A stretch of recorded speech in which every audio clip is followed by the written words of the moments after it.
I think that's the interesting thing is that there's this rush of wanting to regulate. So there's this rush to wanting to regulate crypto, regardless of whatever the purpose of that blockchain project is. The United States government wants to regulate it. For what purposes? They say it's to protect. Where are you on that?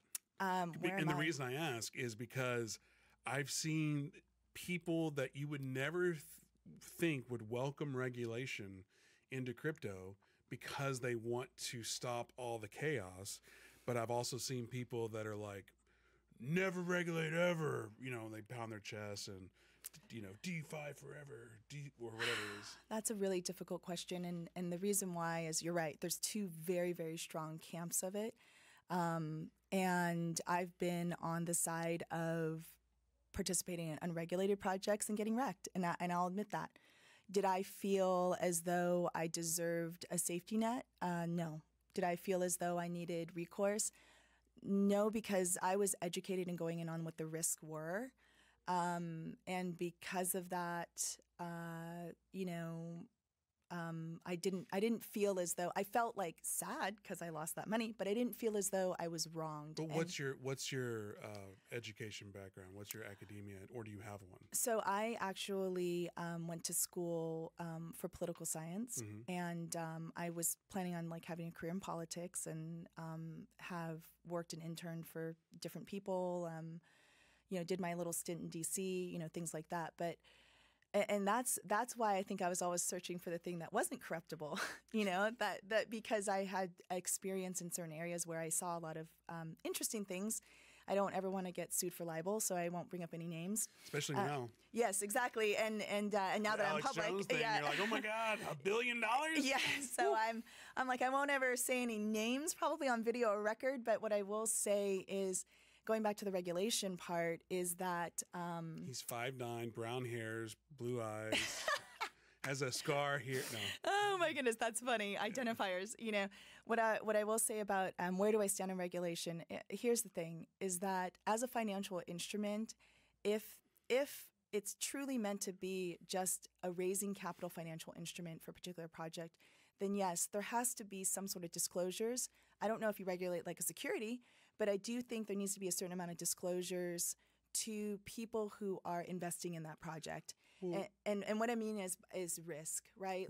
Like letting them know, what is the risk of this project totally going to zero? Well, you should say hey, the chance of going to zero is almost 100%. And then I think you're in the clear. Do I think the SEC needs to do that? Well, I think they need to force people to say those things, but I don't think they need to regulate like a security. Right. And the reason why I say that is because unfortunately right now, the SEC is they're under the veil of I have to protect. But being under the veil of I have to protect, then they're just throwing everything under one umbrella.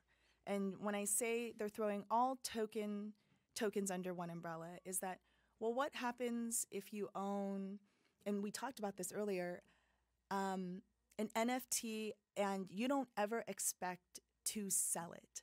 You just really love this piece of art, or let's say you minted your child's artwork as an NFT. You went to OpenSea, you hooked up your Web3 wallet, you had your child's artwork and you minted it as a NFT for you, or for just so there's memory on a blockchain.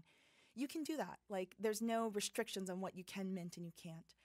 And what the SEC is saying is they're like, well, because it's an NFT and now it's tokenized, there's a conference of value. So because of that, now we can regulate it. And now if it's now considered a security. Right. Well, I think that's absurd.